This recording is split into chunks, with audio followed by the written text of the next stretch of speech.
Vamos a continuar, vamos a hablar efectivamente de confianza digital y vamos a hablar de seguridad.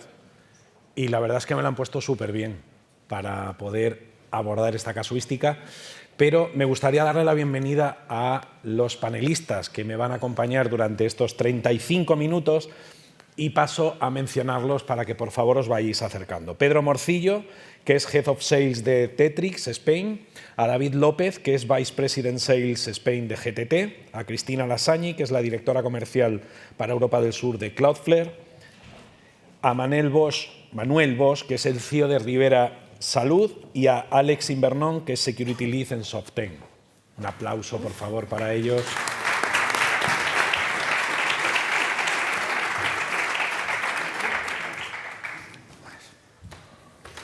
¿Ves cómo la gobernanza del dato era importante? Hablábamos justo de esto mientras estábamos microfonándonos. Es el momento, de verdad, aunque se ha mencionado la seguridad durante todo el evento, es la mesa específica que destinamos a abordar más en profundidad. Es un imperativo de negocio, como ya he dicho antes. Y me gustaría que me ayudarais a ir desde lo más sencillo, más genérico, a lo más específico.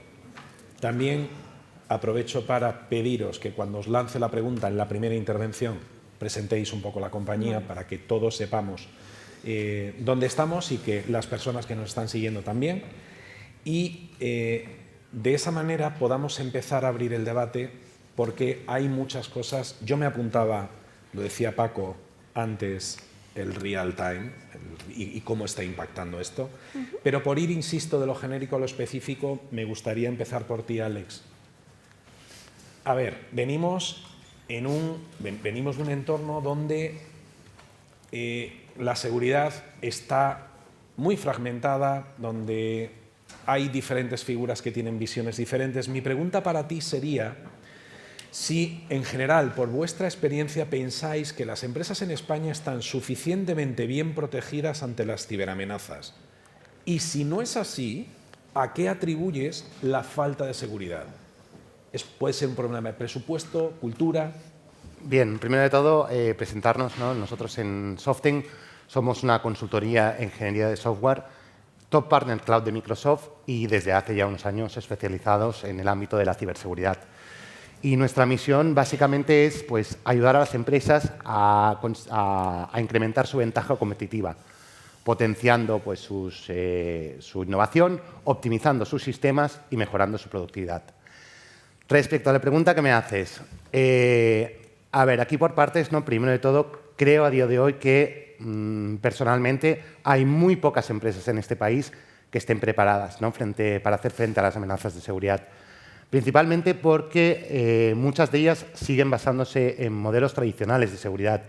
Y esto a día de hoy, y además con el paradigma de que va cambiando, ya sea con la transformación digital o incluso con el trabajo híbrido que hemos visto antes, donde nos conectamos desde cualquier lugar, cualquier dispositivo, cualquier ubicación, no sabemos si el dato al que nos estamos conectando, la confidencialidad de este dato, si tenemos que aplicar una serie de restricciones o no. El estado de salud del dispositivo al que se conecta no es lo mismo que se conecte un dispositivo corporativo totalmente gestionado que un dispositivo personal que puede ser un foco de infección en nuestra red. Por tanto, una seguridad tradicional, ¿no? que es la que entenderíamos como una seguridad perimetral, que serían las famosas VPNs, y me gusta mucho destacarlo esto porque muchas veces cuando hablamos con clientes nos comentan, bueno, pero yo ya tengo una VPN con doble factor. Ya, pero ¿evalúas el estado de salud del dispositivo que se está conectando? No, pero bueno, pero hay doble factor. Ya, pero si el doble factor ese usuario lo pasa y pongamos un ejemplo, ese dispositivo está infectado, puede implicar un grave riesgo en la organización. Por tanto, necesitamos sistemas que miren más allá, que miren las identidades de los usuarios, que miren los dispositivos, que miren las aplicaciones y los datos a los cuales se están conectando y, evidentemente, también pues, que miren la infraestructura. Todo esto pues, nos va a ayudar, en cierta medida, la inteligencia artificial y el hecho de poder detectar en tiempo real todos estos comportamientos anómalos. Entonces, a día de hoy creo que hay pocas empresas, ¿no? en este punto. Respecto a la segunda, me decías, ¿no? el tema, ¿no? de por qué, a lo mejor por qué no están todavía en este punto. Bien, la falta de presupuesto, pues sería principalmente una de ellas, ¿no? Muchas veces nosotros nos encontramos, cuando hablamos con nuestros clientes, que los departamentos de IT sí que son conscientes que hay que hacer una inversión en ciberseguridad. Y ese no es el problema, No, pero... digo breve para que podamos tener... Vale, perdón. Pero cuando esto intentan escalarlo pues, a los altos directivos o a los departamentos financieros, no encuentran este mismo retorno. Es decir, no hay presupuesto para ciberseguridad. Pero todo esto cambia cuando se produce un incidente de seguridad en esta misma empresa, porque entonces vamos, digamos, a marchas forzadas, irrumpiendo en la productividad de los usuarios. Por tanto, yo diría que sería, resumiendo, falta de presupuesto, falta de concienciación y falta de conocimiento. Manuel, por alusiones. Quiero decir... Entiendo la pregunta, sí. No, por alusiones, digo porque vienes al final de una empresa usuario final. Sí. Lo que te quiero preguntar, más allá de que contestes, es si crees que la aproximación, los factores que hay como escasez de talento, incremento exponencial de las ciberamenazas, la falta de presupuesto, lo que queráis, requiere una nueva aproximación a cómo se está securizando una compañía y qué es lo que estáis haciendo vosotros en vuestra organización. Es una buena pregunta. Nosotros somos Rivera Salud. Nosotros somos el segundo operador sanitario aquí en España, poco conocido, y bueno, tenemos presencia en Middle East, en Centro Europa, en Portugal. Aquí en España gestionamos 12 hospitales y además, bueno, un laboratorio, centros de salud, etcétera. Y os podéis imaginar cómo de complejo, ¿no?, es gestionar la ciberseguridad y los accesos en un entorno multihospital, abierto, con una cantidad de datos que fluyen, etc. Nosotros ya hace tiempo, volviendo un poco a la cuestión de mi compañero, nosotros nos dimos cuenta que una aproximación defensiva era corta y no era necesaria o no era insuficiente para esto. Hicimos hace unos años, lo primero que implantamos, bueno, fueron herramientas de red, de detección de incidentes de red. Y a partir de aquí, bueno, junto con nuestro Consejo de Administración, establecimos una estrategia de ciberseguridad a 5 años que fuimos implementando herramientas. Lo primero que hicimos fue dar visibilidad de las cosas que pasan, porque para nosotros es fácil hablar de endpoints, de SIEMs, de NDRs, de XDRs, de endpoint, pero claro, tú vas a un Consejo de Administración y cuentas esto y pues la gente te dice, oye, pero ¿esto es necesario? Y, oye, ¿y para qué vas a invertir X millones si nunca ha pasado nada?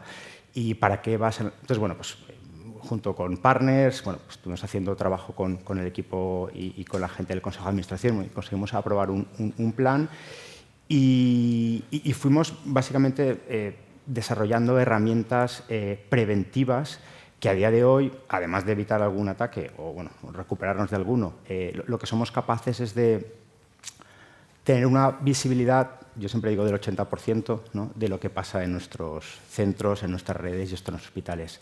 Y es un trabajo continuo que hacemos con el Consejo de Administración para que ellos vean que, bueno, pues que este mes pues, ha habido 3 intentos de fraude del CEO, que ha habido no sé cuántos ataques de phishing, que si la CEO en este caso hubiera contestado, pues hubieran ido 400.000 euros en una transferencia a un banco de Hong Kong, que esto llegó desde una IP de... ¿no?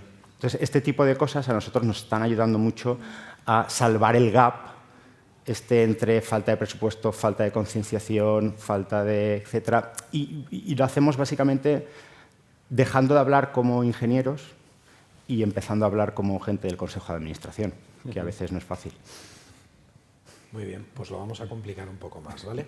Digo que lo vamos a complicar un poco más porque, claro, yo decía anteriormente, esta mañana, cuando abría el evento y hacía la presentación, que estamos en un entorno de crecimiento exponencial de los datos. Pero más allá de eso, el problema que tenemos es que el 70% de todos los datos que circulan por la red son datos que están cifrados. Con lo cual, los sistemas tradicionales de detección automática de amenazas pues, se llevan bastante mal con el tráfico cifrado. Mi pregunta es para ti, Pedro. ¿Qué papel está jugando la inteligencia artificial dentro del proceso de automatización, más allá, obviamente, de la automatización del proceso de detección automática de amenazas, pero sobre todo en el papel en la evolución del SOC? Pues nada, muchas gracias.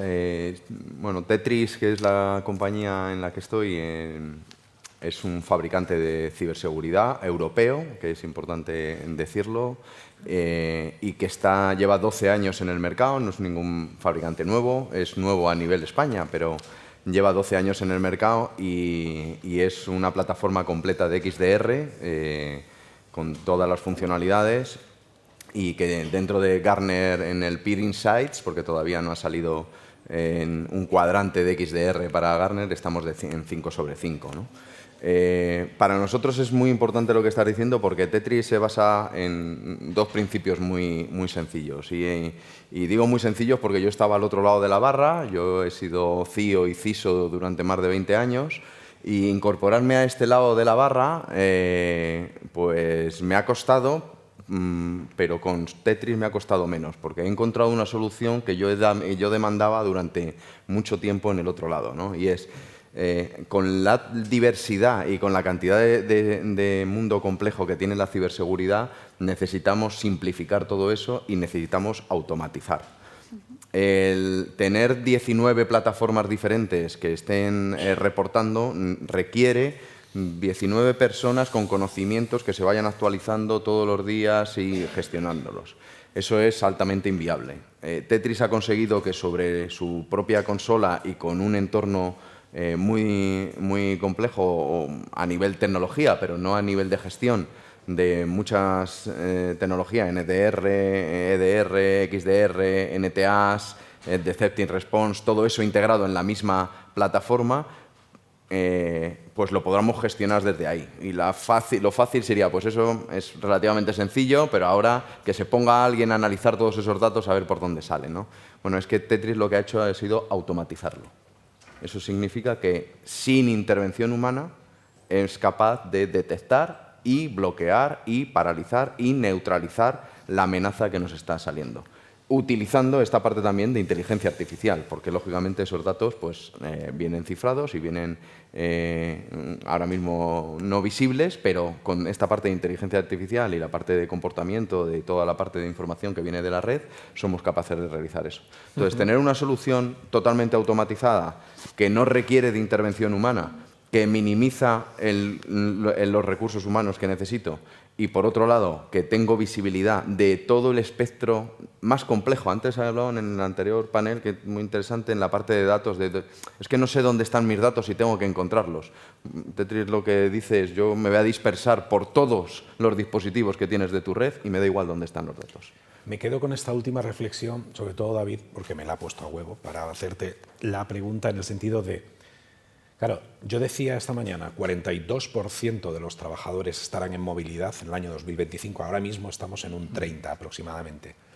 Pero más allá de tener al empleado en movilidad, que supone retos de seguridad diferentes, ¿cómo el teletrabajo y la aceleración del cloud han modificado el enfoque tradicional de las redes WAN y sobre todo de la seguridad? Bueno, muchas gracias por la oportunidad de participar hoy aquí. Para los que no nos conocéis, os presento brevemente quién es GTT, aunque llevamos también mucho tiempo en el mercado, también en el mercado español somos algo menos conocidos. Básicamente, GTT es un proveedor de servicios gestionados de conectividad y seguridad. Un proveedor independiente. Esto significa que no hemos pertenecido nunca a ningún operador de los clásicos. Somos, como os decía, un proveedor global independiente que tiene como misión conectar a cualquier usuario, a cualquiera de vuestros usuarios, de vuestros empleados, a cualquier aplicación en cualquier nube, sea pública, sea privada, donde estén esos datos o donde estén esas aplicaciones. Eso lo hacemos gracias a una de las principales redes globales, Tier 1, que existen ahora mismo en Internet, que para los que no estén muy duchos en terminología Internet, lo que significa es, pues, Tier 1 es una red global, presencia en los 6 continentes, que es capaz, ¿no?, de conectar a clientes en más de 140 países y que además se interconecta con otras redes del mismo tamaño en Internet y con proveedores de cloud a un solo salto, ¿no? Lo que nos permite, de alguna manera, trabajar en lo que es en la experiencia de usuario, ¿no? Garantizar que cuando un dato con un flujo de datos entre en nuestra red, lo podemos priorizar, tratar de forma que la experiencia del usuario que está navegando, que está buscando esa aplicación, sea lo más óptima, ¿no? Y con esta infraestructura, básicamente, lo que hacemos es proponer soluciones de conectividad, de comunicaciones, con una amplísima experiencia en servicios de SD-WAN, de WANs definidas por software, también servicios tradicionales como MPLS o Internet, complementados con servicios de seguridad, desde los modelos tradicionales, ¿no? De arquitecturas tradicionales, basadas en firewalls, IDS, IPS, ahora, lógicamente, a arquitecturas basadas en cloud, ¿no? como pueden ser CASB, Zero Trust Network Access y similar, ¿vale? Entonces, vamos resumidos un poco, nosotros cómo nos posicionamos es como el enabler, ¿no? del cloud, porque al final tus datos se generen, pero tienen que viajar a algún lado, tienen que llegar a una plataforma donde se analizan, donde se inspeccionan, y eso no pasa por arte de magia, ¿no? Hay por debajo redes que están ahí para soportarnos, como pudimos ver muy bien en la pandemia. Entonces, contestando a tu pregunta, básicamente, ¿qué ha ocurrido desde la pandemia en estos 2 años y pico que llevamos? Básicamente, lo decimos, ha explotado el teletrabajo. Ya los usuarios están dispersos en cualquier sitio, en casas, en cibercafés.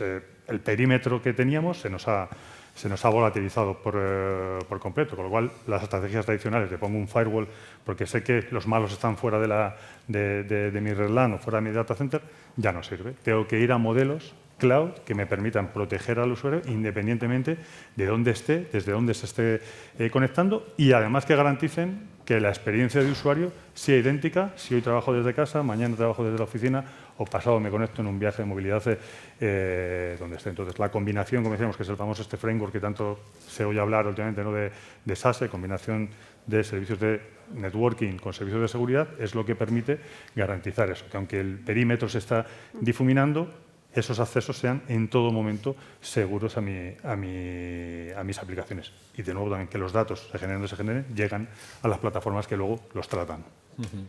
Pues eso es justo lo que quería hablar contigo. Cristina, bienvenida, buenos días. No te he dejado para el final por casualidad. Para el final. Efectivamente, como decía David, se requiere una nueva aproximación y es aquí donde nosotros estamos viendo la adopción de Zero Trust.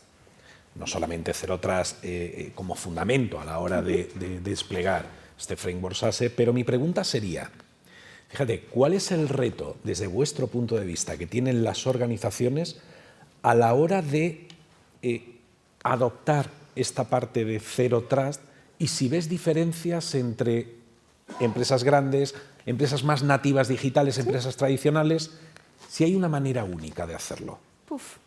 La pregunta fácil, ¿no? Para empezar. Bueno, no sé si todos conocéis Cloudflare. Cloudflare es una red global que sirve más del 20% del tráfico de Internet. Tenemos más de 115.000, creo que son 115.000, no he aumentado de momento, interconexiones en más de 270 ciudades en todo el mundo.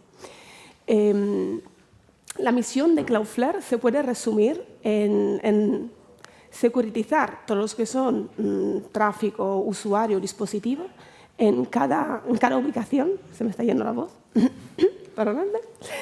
En cualquier lugar de las mismas formas, independientemente del tipo de dispositivo que estás utilizando, usuario, ubicación. Y eso no es fácil hacerlo. La misión es justo securitizar todos esos workloads sin comprometer el rendimiento. Y el hecho de que estamos a menos de 50 milisegundos de cada usuario conectado a Internet en el mundo, pues puede ayudar bastante. Con lo cual, cierro esta introducción en la empresa. Vemos como Cloudflare muchos tipos de negocios. Claramente somos un vendedor de nube, atraemos mucho business a raíz de todo lo que es modelo de consumption, de consumo, ¿vale? Tecnología de los que se llaman digital native, que son los típicos que han nacido en la nube, le parece todo bien y se atreven, porque se atreven, ¿no? En un entorno multinube. Alguien utiliza Amazon, alguien utiliza Google, y claramente sus procesos, sus aplicaciones han nacido ya en la nube. Entonces, el tipo de cambio que ellos se van a enfrentar, ¿no? La transformación un poco digital que ellos tienen es un percurso mucho más breve que por las empresas tradicionales, por razones obvias. Y, sin embargo, los otros retos de que se enfrentan en este momento, según nuestra experiencia, las empresas más tradicionales es que tienen mucho legacy, pero no solo de tecnología, sino también de proceso, de cultura, un poco lo que decían los compañeros antes. Y eso es como mover un mamut, ¿no? En inglés se dice, no puedes comerte el elefante todo entero si no lo tienes que cortar a pedacito. No sé cómo se dice en español, pero creo que daba la idea, ¿no? Me parece muy buena. Y justo estaba hablando de esto con nuestro CIO, que es Juan Rodríguez, muy español porque es de Galicia, bueno, que ha sido CIO en muchas empresas multinacionales. Y justo me decía, mira, Cristina, es que Zero Trust no es binario. No es que o lo tiene o no lo tienes. Se puede empezar poco a poco implementando aplicaciones que no sean críticas para el negocio, ¿no? Y me estoy refiriendo a esos entornos más tradicionales. Entonces, vas implementando un trocito, mides resultados, lo reporta a tu jefe, porque todo el mundo tiene un jefe, y justo como decías, tienes que demostrar retorno de inversión y vuelve, sacas más presupuesto e implementas otras cosas. Y así vas un poco concretando lo que es, cumpliendo con lo que es el paradigma. ¿Qué pasa? Que también esas empresas tradicionales que ahora se están enfrentando a ese modelo de nube son mononube. Y el peligro es un poco atarse a una única nube. Entonces ahí hay que hacer un análisis de mitigación de riesgo y ese approach modular de que te estaba hablando ayuda muchísimo, no solo a minimizar el riesgo, sino a la inversión. Porque haces una inversión, la mides, te funciona, bien, no te funciona, full back. Claro. Te dejo que bebas agua. Alex, me gustaría, porque yo creo que se ha introducido bien la casuística actual que tenemos en las organizaciones. Sin embargo, el principal hándicap para mejorar la postura de seguridad de las organizaciones, al menos son los datos que tenemos nosotros, es exactamente que tenemos un entorno muy fragmentado de soluciones, de aplicativos de seguridad, y el 70% del tiempo de los equipos se destina simplemente a administrar y mantener las diferentes herramientas. ¿Qué papel están jugando los proveedores de servicios de seguridad gestionados en la actualidad? Y vosotros, ¿qué propuesta es la que estáis llevando para simplificar esta problemática? Bueno, creo que el papel al final de los proveedores de seguridad, no los MSSP, ¿no?, que todos conocemos, al final es ayudar a los clientes a poder implementar esta seguridad gracias al conocimiento que tenemos, ¿no?, gracias al conocimiento experto, y de manera fácil, de manera rápida y impactando lo más mínimo en la productividad del usuario. Siempre me gusta remarcar esta frase de impactando lo más mínimo, ¿no? Al final siempre se producen cambios, ¿no? Con cualquier tecnología que adoptes, quitando un momento la seguridad o poniéndonos en el foco de la seguridad, cualquiera implica cambios, ¿no? Es muy importante también que los usuarios finales estén informados de este cambio. Pero bueno, básicamente, al final, lo primero es eso, ¿no? Ayudar a los clientes. Nosotros, y antes creo que lo has comentado y estoy totalmente de acuerdo contigo, que la primera fase es la fase de identificación. Muchas veces, y yo, por ejemplo, lo que os he comentado al principio, top partner de Microsoft, me atrevería a decirte, más de 15 soluciones de seguridad, 15 portales de administración. Entonces, por experiencia general, nuestros clientes pues a veces se encuentran abrumados, ¿no? Ahí es donde Soften juega un papel clave. Primero, lo que hacemos básicamente es identificar los riesgos que tiene tu empresa. Básicamente, lo que hacemos es desplegar las soluciones de Microsoft 365 que permiten proteger los activos que estén en Microsoft 365, en la nube de Microsoft, en otras nubes o en on-prem, para que tú tengas una aproximación del riesgo que tienes en la empresa. Y a partir de aquí lo que hacemos es el traje a medida, ¿no? En base a todos los datos analizados, confeccionamos pues, un plan de acción, un roadmap, a corto y medio plazo sobre cada una de las superficies de ataque. Por tanto, esto ya da una visión general a los departamentos de IT sobre lo que deben hacer, y también permite que puedan justificar esta inversión ante pues, los comités directivos o a quien pertoque. Segunda fase que hacemos es la fase de securización, donde cada uno de los productos que hemos implementado en una primera fase en auditoría, pasamos, ¿no?, a la fase de securización. Y ya en un tercer nivel pues vendría ya la fase del SOC. El SOC también es muy importante porque a medida que vas desplegando productos de seguridad, la experiencia, que tenemos con nuestros clientes es que se empiezan también a ver abrumados por aquellos incidentes de seguridad que van saltando. Contra más productos tienes, más visibilidad obtienes. Pero claro, esta visibilidad al final hay que tratarla. Entonces, aquí es donde también juega un papel clave el SOC, donde ayuda a las empresas a minimizar este riesgo, este análisis que hay que hacer, este triaje de incidentes y, evidentemente, que hay interacción con el cliente final, pero quitándole mucho trabajo. Y desde SoftTech, precisamente, pues es todas estas fases las que hacemos. Confío en que te hayas podido recuperar, porque quería que terminaras, porque has dicho una cosa que me la había apuntado además, que era importante. Fíjate, habías dicho, cuidado que Zero Trust, que se habla mucho de Zero Trust, pero SaaS es más que Zero Trust. Y me he apuntado que hay elementos que tienen más alto retorno de inversión. Entonces, mi pregunta sería, ¿cuáles son esos elementos que tienen más retorno de inversión en el entorno de seguridad de SASE? Claro, es una pregunta un poco amplia, yo creo, ¿no? Porque al final hay que definir lo que es SASE, porque todo el mundo lo sabe, pero nadie entiende lo que es. Es un poco un concepto abstracto, ¿no? Como dirían los americanos. Bueno, empresas de analistas como Gartner y Forrester y IDC, evidentemente, los primeros tres a nivel mundial, justo para complementar este mundo de transformación digital, se han inventado esos paradigmas de SaaS y Zero Trust donde están diciendo a las empresas, oye, tenéis todos esto, el mundo está cambiando, un poco lo que estamos diciendo ahora. Modelos de consumo se están cambiando, ya no es el business que manda la tecnología, sino al revés. ¿Cómo te mueves rápido? ¿Cómo te mueves ágil? ¿Cómo puedes incrementar tu flexibilidad?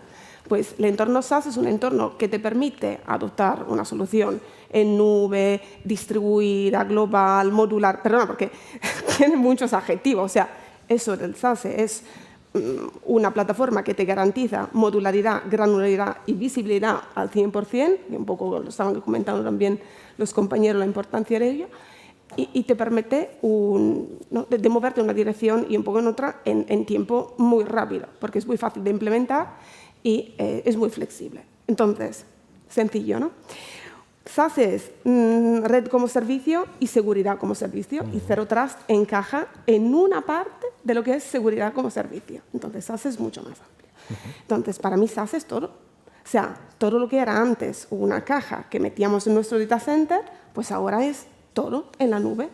Red, servidores, computación, todo en nube. Entonces, yo creo que, como hemos comentado antes, si queremos empezar desde aplicaciones que son críticas, pero van a sumar con los procesos que ya tiene y no te arriesgas mucho a cambiar cosas, uno de mis consejos que estamos viendo es email security.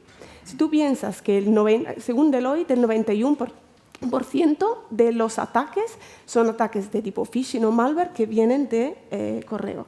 Y creo que según IDC, el 60% de esos vienen como ataques de formato BEC, Business Email Compromise, que típicamente targetean a los ejecutivos para permitir grandes transacciones de dinero. Y eso es dinero que ves, que pierdes ahora. Entonces, impacto grande y riesgo pequeño. ¿Qué pasa? Que el 91% de las empresas españolas, según un reporte de Cyber Group, han sido atacadas en el último año y medio. 500 ataques de media por semana cada empresa. Pues ves, tú lo compruebas. Y al final, eso quiere decir que no hay tampoco cultura, ¿no? Estamos hablando antes de la cultura, de la seguridad, de cómo se enfrentan los clientes y tal. Ahora se lo preguntamos a Manuel, a ver si hay cultura. Pues me pongo también de tu lado, soy muy empática. Y eso, ¿qué quiere decir? Que las herramientas, evidentemente, tradicionales no resuelven ese tipo de reto. Todo el mundo tiene una seguridad que le da el vendor de correo electrónico, pero el vendor del correo electrónico quizás es muy bueno haciendo correo electrónico, claro, no es muy bueno haciendo la defensa. Entonces, es un añadir una capa ahí. Y muchos de los vendors tradicionales lo que hacen es una protección reactiva. Estamos hablando de un mundo en que las amenazas evolucionan muy rápido, tiempo real. Tiempo real quiere decir que si no conoces las amenazas, no la pillas. O sea, no puedo... Cristina, Dime. te pregunto ahora, ¿vale? Sí. Nos queda poco tiempo. Perdona, perdona. Quiero lanzar, sobre todo, quiero que David, si me puedes complementar, sobre todo por el papel relevante que podéis tener en la parte de SASE, lo que decía Cristina, y si queréis complementaros, ¿qué beneficios son los que se obtienen más allá de los que acaba de decir Cristina a la hora de implantar el modelo SASE? Oye, ¿y qué diferencias o qué elementos de valor o qué palancas diferenciales son las que deberíamos mirar a la hora de hacerlo? Creo que os lo has preguntado perfectamente, porque uno de los errores que normalmente nos encontramos o que estamos viendo en el mercado es cuando hablamos de SASE, alguien piensa en SASE en un producto, y SASE como tal no es un producto. Y de hecho, muchas de las tecnologías que engloba SASE en la parte de seguridad ya estaban aquí hace años. Han evolucionado, lógicamente, y se van adaptando a cómo consumimos en general la tecnología, cómo consumimos ahora las aplicaciones, cómo hemos llevado, lo que decía antes, mis datos a la nube y demás. Pero muchas de ellas son evoluciones de lo que conocíamos como las tradicionales VPNs y demás. Simplemente lo que hemos hecho ha sido adaptarlo a la nueva realidad que tienen nuestras compañías. Lo que decíamos antes, era muy sencillo, controlar a mis usuarios, sabía dónde estaban los malos y dónde estaban los buenos. Trabajábamos a nivel de IP, trabajábamos... Ahora eso ya desaparece. Ahora la seguridad tiene que ir a nivel del usuario, que cuando David López se conecta al CRM de su compañía, es David López y no es cualquiera que le han infectado el móvil y que está suplantando mi identidad. Entonces, básicamente es, si hemos evolucionado en la forma que consumimos aplicaciones y ya muy poca gente piensa en tener los data centers en su propia ubicación, si estamos yendo todos descaradamente a la nube en todas nuestras aplicaciones, la seguridad tiene que evolucionar en el mismo modelo y tiene que proteger de la misma forma que consumo esas aplicaciones, es decir, en modelos de arquitectura cloud, de pago por uso, de fácil activación y no, como decíamos, en una caja negra que alguien me pone allí que solo los de IT saben tocar y saben manipular. Al hilo de lo que dices, me gustaría complementar con un concepto, y de hecho lo hemos hablado Alex antes de entrar en la mesa, que es el de la ciberresiliencia, ¿vale? Una cosa es el marco que te provee SASE y otra cosa es la necesidad de ser ciberresiliente. Nosotros lo decíamos esta mañana cuando hablábamos del concepto de empresa mínima viable. Es qué aplicaciones, qué infraestructura, aplicaciones y datos vas a tener securizados para que funcionen bajo cualquier circunstancia. Claro, esto requiere, más allá de un enfoque nuevo, requiere un proceso, un viaje. ¿Cómo XDR te da esa ciberresiliencia o esa ciberinteligencia que te va a permitir ser mucho más resiliente en este entorno?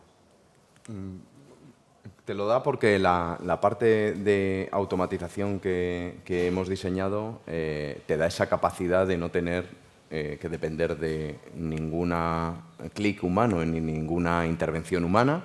Y señoras y señores CIOs que estáis en la sala, todo esto es infinitamente complejo y seguro que tenéis la cabeza a mil y diciendo, bueno, esto sigue igual de difícil de securizar que estaba hace 45 minutos.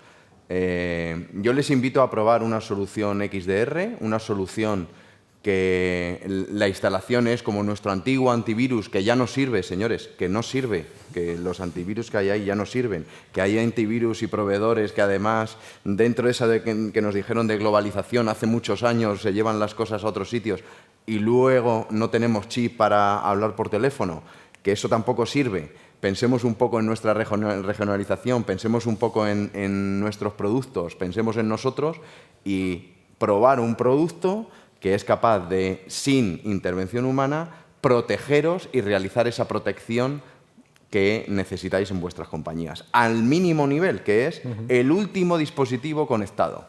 No estoy hablando ni de data center, no estoy hablando de cloud, no estoy hablando de dispositivo móvil, no estoy hablando de CPD, estoy hablando de que todos los dispositivos tengan capacidad de protegerse por sí mismos.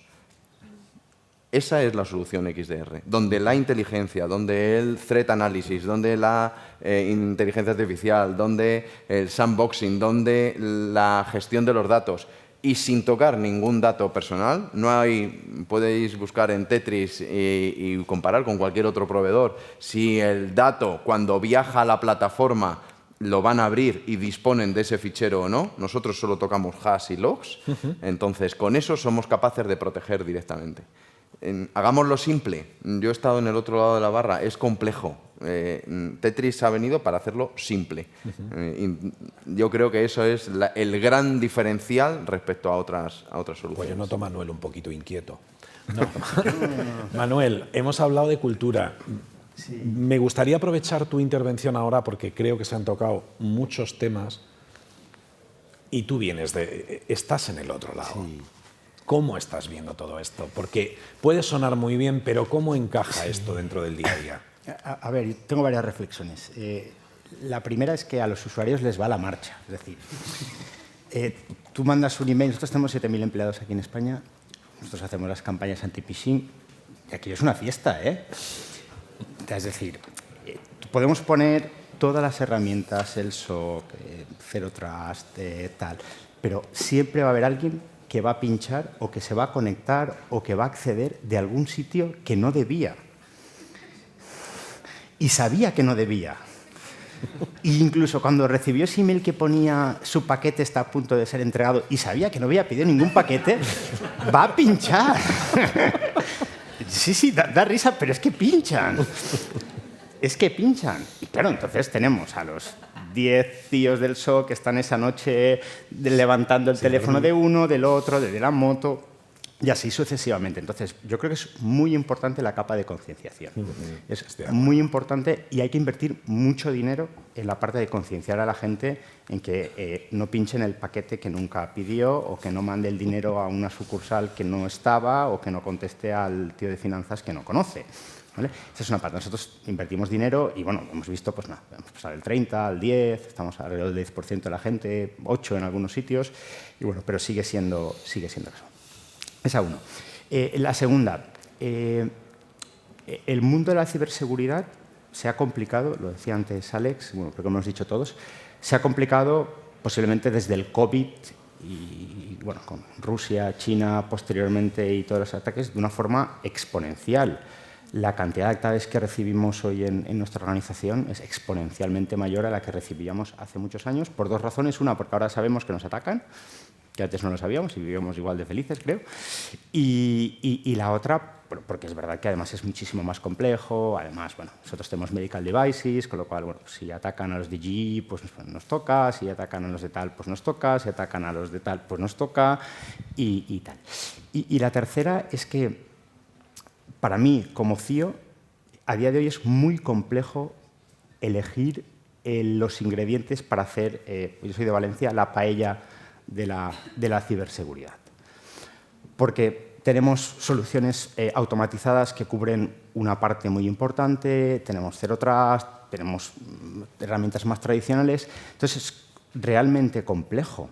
E incluso, nosotros somos partner de Microsoft en algunos con nuestra tecnológica, incluso cuando nos casamos con un proveedor, vemos que hay partes que no cubre ese proveedor y complementarlo con otro es posible, pero acabas generando una paella que tiene un montón de ingredientes y que no sabe a paella y que además te ha costado mucho dinero. Y eso es uno de los retos que yo creo que al que nos enfrentamos, sobre todo de cara al futuro.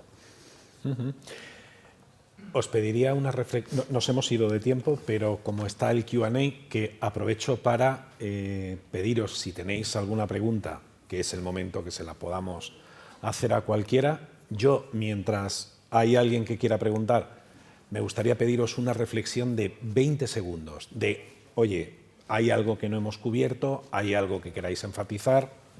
Alex. Yo, primero de todo, creo que es clave, ¿no?, disponer de las herramientas y soluciones de seguridad que además se apoyen en la inteligencia artificial y en el aprendizaje automático para poder hacer frente a estas brechas de seguridad que hemos comentado todos.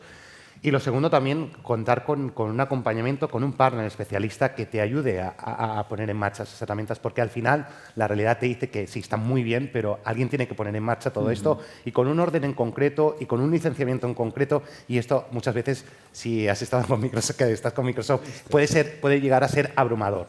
Entonces, sí. Cristina, tu reflexión. Pues mi reflexión, pues hablamos de muchos temas y a mí me gusta mucho hablar, entonces lo intentaré. Mi reflexión, pues un poco lo que hemos dicho, ¿no? El modelo SASE es un poco la quimera, que todo el mundo quiere llegar ahí. Pero si tú lo haces, si tú vas trocito a trocito, minimizando tu riesgo y maximizando tu retorno de inversión, evitando la paella o espaguetis, o depende de dónde seas, ¿vale? Que te puedes montar. Yo creo que tu camino hacia ese entorno va a ser mucho más fácil, y Cloudflare justo es el approach de Cloudflare. David. Bueno, pues yo pensé que tuviera servir de un perfil un poquito más bajo, es decir, estamos en unas sesiones maravillosas hablando pues, de aplicaciones, de datos, muy importante. Yo lo que les pido a ustedes es no olvidéis que todo eso funciona gracias a que hay unas comunicaciones por debajo que son tan importantes como tener buenos sistemas de seguridad, como tener buenos SOC, como tener buenos XDR, con lo cual, por favor, no os olvidéis de los proveedores de conectividad, de comunicaciones, que tan importantes hemos sido en momentos como pandemia, igual que daban las gracias Lenovo ayer aquí, y seguimos siendo, porque al final las nubes están en algún lado y hay que llevar tuberías hasta allí y nosotros las llevamos. Estoy de acuerdo. Pedro. Pues enhorabuena en la protección a todos, mucha suerte, que la necesitamos. Nada, elegir soluciones simples. Hoy por hoy la velocidad del hombre es infinitamente mejor que la de la máquina. Vayamos a la hiperautomatización, que se denomina ahora. Y efectivamente hay que elegir bien los partners en los que están, y estamos viendo que hay partners que en un momento dado nos dejan en la estacada por problemas globales, y eso significan problemas también locales, ¿no? Elijamos los partners con mucho cuidado. Pues Alex, Manuel, Cristina, David, Pedro, muchísimas gracias. Pasamos al cóctel. Un aplauso, por favor.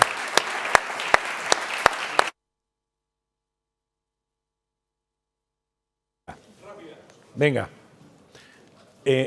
No sé, mira, para no perder tiempo, haz la pregunta y yo la digo en alto para que se entere todo el mundo. Seguramente la responderá el cliente. Cuando se plantea alguien de consejo soluciones de ciudad que cuesta dinero, siempre hay ciudad, pero para eso tenemos un ciberseguro. Está hablando por el papel de los ciberseguros. Claro, cuando mira la letra pequeña y vamos al comentario, tiene garantías de seguridad para empezar con el ciberseguro. ¿Cuál es vuestro enfoque a esto? Sí.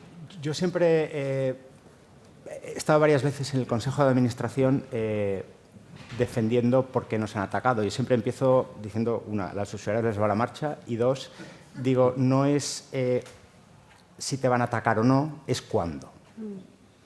¿Vale? Y el tema es, lo comentábamos antes, si necesitas una empresa mínimamente viable, es decir, en nuestro caso, si nos atacan un hospital, no es ya que dejemos de operar, de hacer funcionar el hospital, es que hay vidas en peligro.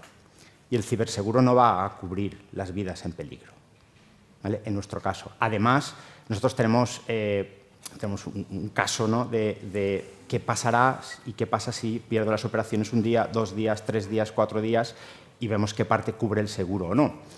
Esa una. El segundo punto es, no sé cómo de familiares estáis negociar ciberseguros últimamente, pero no es lo más agradable. El nivel de clausulado del ciberseguro, bueno, prácticamente es mejor, no sé, tirarte por la ventana que firmar, con todo el cariño, que firmar. Entonces, es necesario decir, yo firmo el ciberseguro que me cubre el 30%, el 60%, el 80%, pero necesito tener esto, más esto, más esto, más esto, más esto. Es el enfoque. Pero bueno, las discusiones con los consejos de administración en mi caso siempre son largas.